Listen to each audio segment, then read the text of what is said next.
ಎಲ್ಲರಿಗೂ ನಮಸ್ಕಾರ. ಹೇಗಿದ್ದೀರಾ? ಚೆನ್ನಾಗಿದ್ದೀರಿ ಅಂದ್ಕೊಂಡಿದ್ದೀನಿ. ನಾನು ಕೂಡ ಚೆನ್ನಾಗಿದ್ದೀನಿ.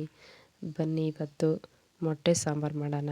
ಇದು ಮೊಟ್ಟೆ ಸಾಂಬಾರು ಸೂಪರಾಗಿರುತ್ತೆ. ಚಪಾತಿ ಅಥವಾ ಅನ್ನ ಮತ್ತು ರೊಟ್ಟಿ ಜೊತೆಗೂ ಸೂಪರ್ ಕಾಂಬಿನೇಷನ್ನು. ಬನ್ನಿ ಯಾವ ಥರ ಮಾಡೋದಂತ ನೋಡೋಣ. ಸಿಂಪಲ್ಲಾಗೆ ಮಾಡಿದ್ದೀನಿ. ಈಗ ನಾನು ಸ್ವಲ್ಪ ಕೊತ್ತಂಬರಿ ಸೊಪ್ಪು, ಚಕ್ಕೆ, ಲವಂಗ, ಬೆಳ್ಳುಳ್ಳಿ ಮತ್ತು ಕಾಯಿ ತುರಿ ಎಲ್ಲನೂ ತಗೊಂಡಿದ್ದೀನಿ. ಮತ್ತು ಈಗ ಒಂದು ಜಾರ್ ತಗೊಂಡು ಸ್ವಲ್ಪ ಕಟ್ ಮಾಡಿರೋ ಕೊತ್ತಂಬರಿ ಸೊಪ್ಪು, ಆಮೇಲೆ ಚಕ್ಕೆ, ಲವಂಗ ಮತ್ತು ಬೆಳ್ಳುಳ್ಳಿ, ಶುಂಠಿ ಮತ್ತು ಕಾಯಿ ತುರಿ ಎಲ್ಲನೂ ಜಾರ್ಗೆ ಹಾಕ್ಕೊಂಡಿದ್ದೀನಿ. ಅದಾದಮೇಲೆ ಸ್ವಲ್ಪ ಈರುಳ್ಳಿ ಹಾಕ್ಕೊಂಡಿದ್ದೀನಿ. ಮತ್ತು ಮೀಡಿಯಮ್ ಸೈಜು ಒಂದು 4 ಟೊಮೊಟೊ ಕಟ್ ಮಾಡಿದ್ದೆ, ಅದನ್ನೂ ಸೇರಿಸ್ಕೊಂಡಿದ್ದೀನಿ. ಈಗ ಎಲ್ಲನೂ ಸೇರಿಸ್ಕೊಂಡಾದ್ಮೇಲೆ ಸ್ವಲ್ಪ ನೀರು ಹಾಕಿ ಇದನ್ನ ಚೆನ್ನಾಗಿ ರುಬ್ಕೊಂಡು ಬನ್ನಿ. ನುಣ್ಣಗೆ ಒಂಥರ ಪೇಸ್ಟ್ ಆಗಿರಬೇಕು. ಚೆನ್ನಾಗಿ ರುಬ್ಕೊಂಡು ಬಂದಾಯಿತು.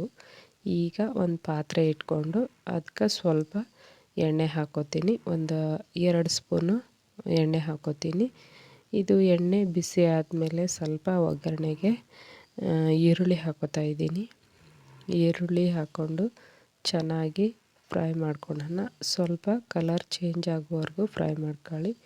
ಒಂದು 4 ಮೊಟ್ಟೆ ತಗೊಂಡಿದ್ದೀನಿ. ಇದನ್ನ ನಾನು ಆಗಲೇ ಕುದಿಸಿ ಕಟ್ ಮಾಡಿಟ್ಟಿರುವಂಥ ಮೊಟ್ಟೆ. ಈಗ ಸ್ವಲ್ಪ ಜಾರ್ಗೆ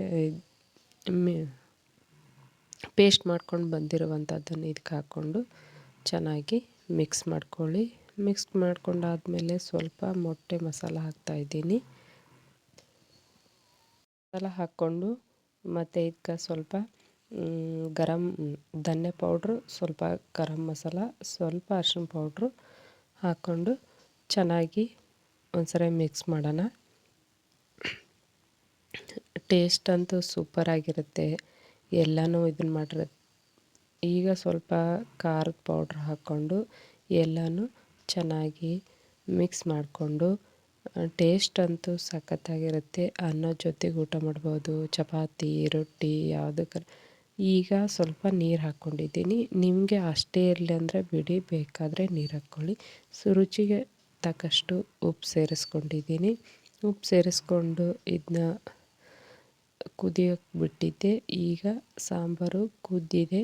ಈ ಕುದಿಯೋ ಸಾಂಬಾರಿಗೆ ಏನು ಮಾಡೋಣ, ಕಟ್ ಮಾಡಿಟ್ಟಿರುವಂಥ ಮೊಟ್ಟೆ ಇದಲ್ವ, ಒಂದೊಂದಾಗಿ ಮೊಟ್ಟೆನ ಬಿಡೋಣ. ಜಾಸ್ತಿ ಹೊತ್ತು ಕೂಸೋದು ಬೇಡ, ಬೇದಿರೋದಲ್ವ, ಜಾಸ್ತಿ ಹೊತ್ತೇನು ಬೇಡ. ಹಾಕ್ಕೊಂಡು ಸ್ವಲ್ಪ ಹೊತ್ತು ಅದು ರಸ ಎಲ್ಲ ಸ್ವಲ್ಪ ಹೀರ್ಕೊಳ್ಳೋವರೆಗೂ ಬಿಟ್ಟು ಚೆನ್ನಾಗಿ ಒಂದ್ಸರಿ ಮಿಕ್ಸ್ ಮಾಡಿಕೊಂಡು ಇನ್ನೇನು ರೆಡಿ ಆಯಿತು. ಸಾಂಬಾರು ನೋಡಿ ಚೆನ್ನಾಗಿ ಕುದೀತಿದೆ. ಸಾಂಬಾರಂತೂ ರೆಡಿ ಆಯಿತು. ಇದನ್ನ ಈಗ ಸೈಡ್ಗೆ ಎತ್ತಿಟ್ಬಿಡೋಣ. ನೋಡೋಣ ನಮ್ಮ ಸಾಂಬಾರು ಹೇಗಾಗಿದೆ ಅಂತ. ನೋಡಿ, ಒಂದು ಬೌಲ್ಗೆ ಸರ್ವ್ ಮಾಡಿದ್ದೀನಿ. ಕಲರ್ ಅಂತೂ ಸೂಪರು, ಟೇಸ್ಟ್ ಅಂತೂ ಇನ್ನೂ ಸೂಪರು. ಒಂದು ಸಲ ಟ್ರೈ ಮಾಡಿ ನೋಡಿ.